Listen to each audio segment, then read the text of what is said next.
to introduce you the next Associate Justice of the United States Supreme Court, the Honorable Ketanji Brown Jackson.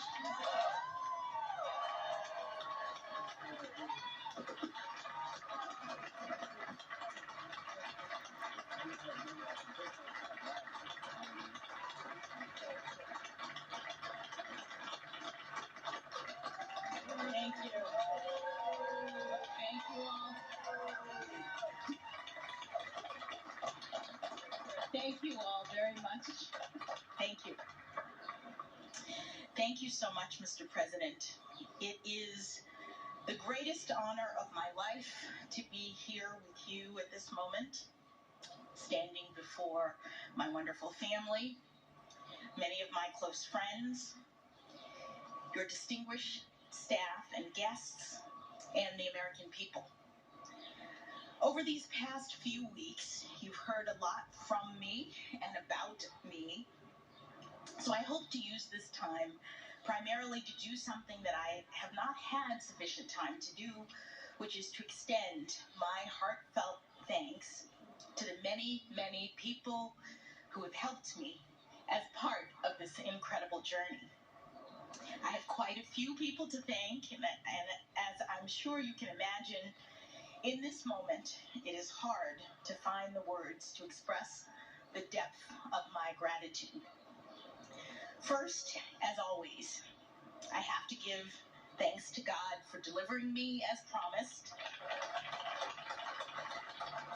and for sustaining me throughout this nomination and confirmation process. As I said at the outset, I have come this far by faith, and I know that I am truly blessed. To the many people who have lifted me up in prayer since the nomination, thank you. I am very grateful. Thank you as well, Mr. President, for believing in me and for honoring me with this extraordinary chance to serve our country. Thank you also, Madam Vice President, for your wise counsel and steady guidance. And thank you to the First Lady and the Second Gentleman for the care and warmth that you have shown me and my family. I would also like to extend my thanks to each member of the Senate. You have fulfilled the important constitutional role of providing advice and consent under the leadership of Majority Leader Schumer. And I'm especially grateful for the work of the members of the Senate Judiciary Committee under Chairman Durbin's skillful leadership.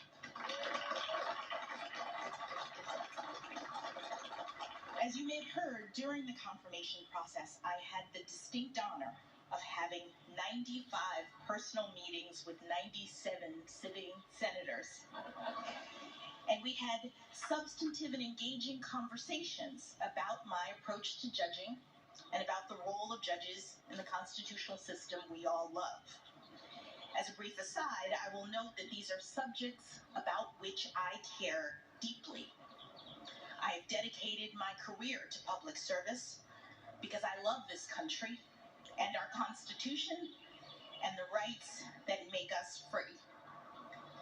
I also understand from my many years of practice as a legal advocate, as a trial judge, and as a judge on a court of appeals, that part of the genius of the constitutional framework of the United States is its design, and that the framers entrusted the judicial branch with a crucial but limited role. I've also spent the better part of the past decade hearing thousands of cases and writing hundreds of opinions, and in every instance, I have done my level best to stay in my lane and to reach a result that is consistent with my understanding of the law and with the obligation to rule independently without fear or favor. I am humbled and honored to continue in this fashion as an Associate Justice of the Supreme Court of the United States, working with brilliant colleagues, supporting and defending the Constitution, and steadfastly upholding the rule of law.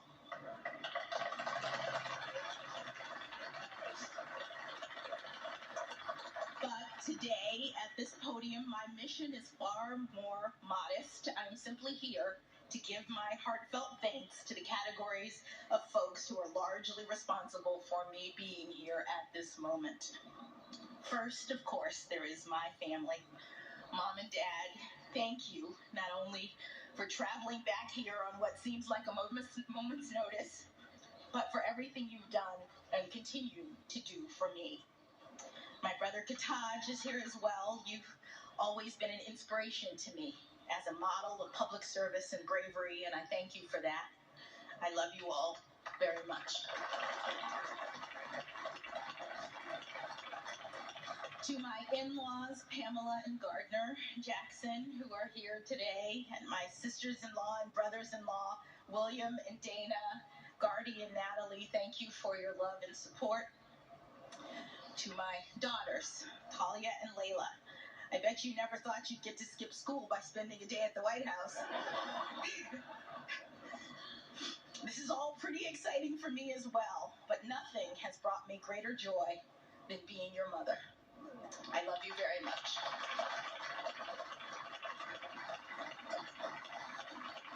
Patrick, thank you for everything you've done for me over these past 25 years of our marriage.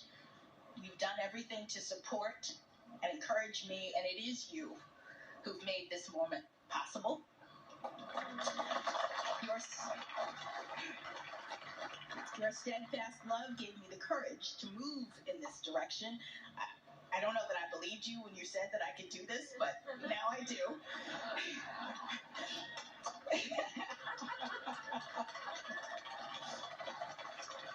And for that, I'm forever grateful. In the family category, let me also briefly mention the huge extended family, both Patrick's and my own, who are watching this from all over the country and the world. Thank you for supporting me. I hope to be able to connect with you personally in the coming weeks and months. Moving on briefly to the second category of people that warrant special recognition, those who provided invaluable support to me professionally in the decades prior to my nomination, and the many, many friends I've been privileged to make throughout my life and career.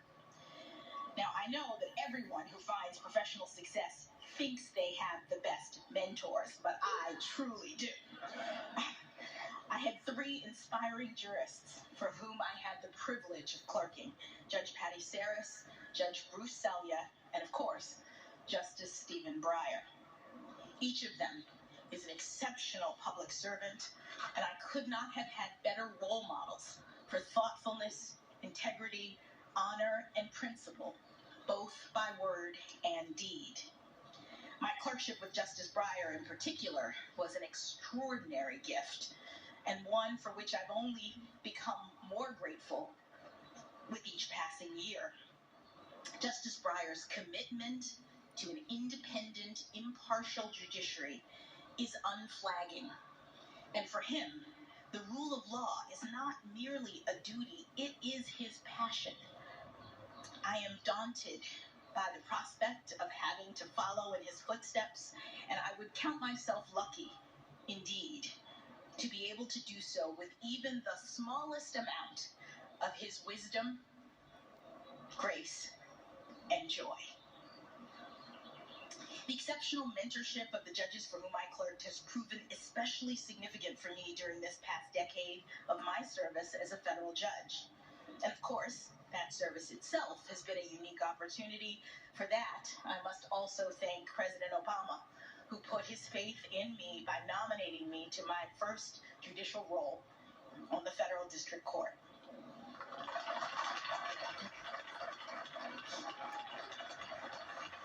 This brings me to my colleagues and staff of the Federal District Court in Washington, D.C. and the D.C. Circuit. Thank you for everything. I am deeply grateful for your wisdom and your battle-tested friendship through the years.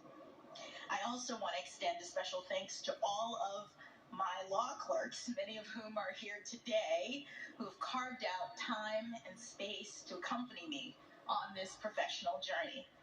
I am especially grateful to Jennifer Gruda, who has been by my side since nearly the outset of my time on the bench and has promised not to leave me as we take this last big step. To the many other friends that I have had the great good fortune to have made throughout the years, from my neighborhood growing up, from Miami Palmetto Senior High School, and especially the debate team, from my days at Harvard College, where I met my indefatigable and beloved roommates, Lisa Fairfax, Nina Coleman Simmons, and Antoinette Sequeira Coakley. They are truly my sisters. To my time at Harvard Law School and the many professional experiences that I've been blessed to have since graduation, thank you. I have too many friends to name, but please know how much you've meant to me and how much I have appreciated the smiles, the hugs, and the many girls that have propelled me forward to this day. Finally, I'd like to give special thanks to the White House staff and the special assistants who provided invaluable assistance in helping me to navigate the confirmation process. My trusted Sherpa, Senator Doug Jones, was an absolute godsend.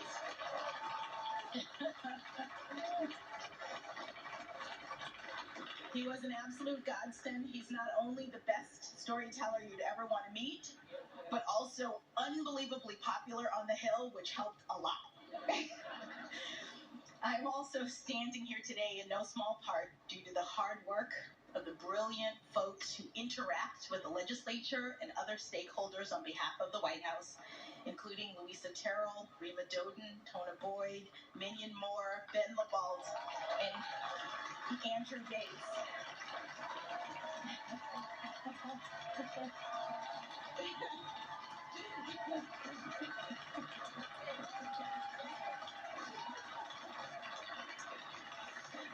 I am also particularly grateful for the awe-inspiring leadership of White House counsel Dana Remus.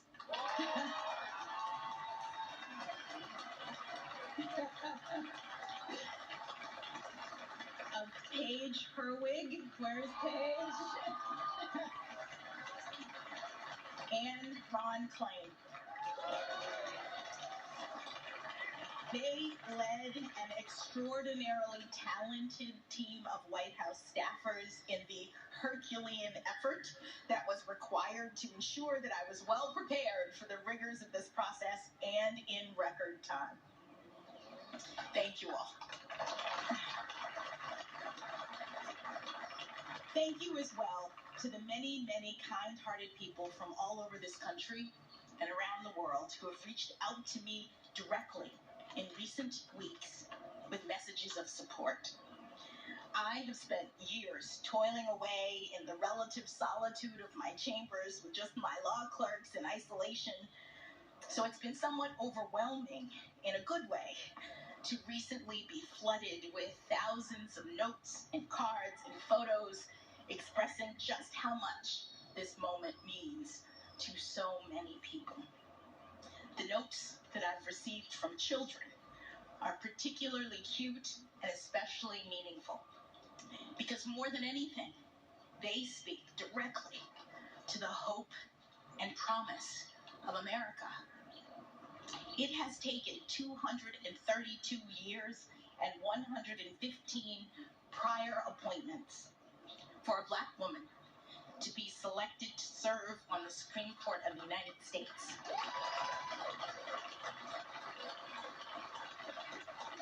But we've made it.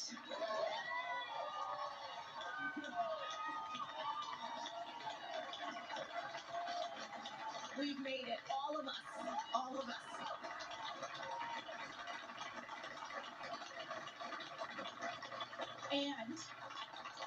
And our children are telling me that they see now, more than ever, that here in America, anything is possible.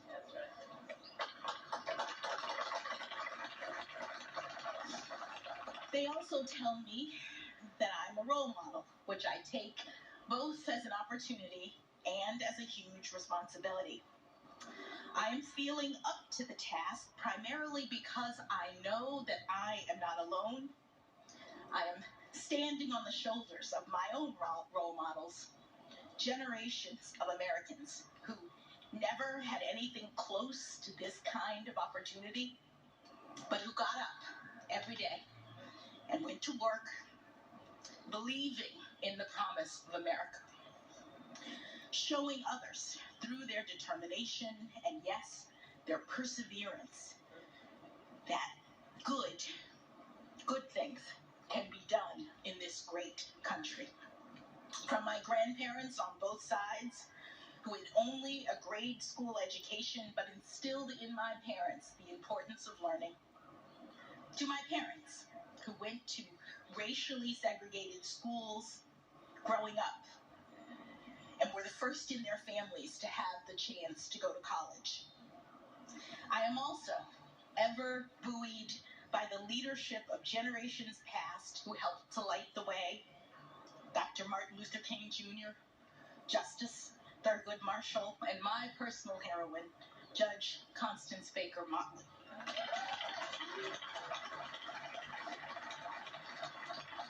They and so many others did the heavy lifting that made this day possible. And for all of the talk of this historic nomination and now confirmation, I think of them as the true path breakers. I am just the very lucky first inheritor of the dream of liberty and justice for all.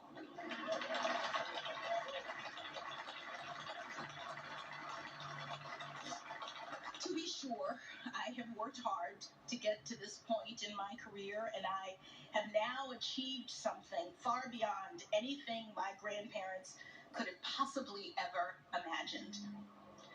But no one does this on their own. The path was cleared for me so that I might rise to this occasion. And in the poetic words of Dr. Maya Angelou, I do so now while bringing the gifts my ancestors gave.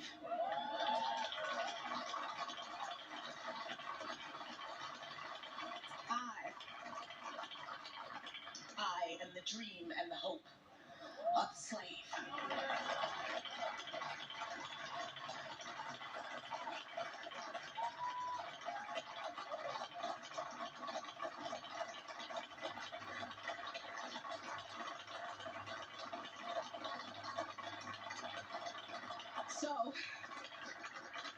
So as I take on this new role, I strongly believe that this is a moment in which all Americans can take great pride. We have come a long way toward perfecting our union. In my family, it took just one generation to go from segregation to the Supreme Court of the United States.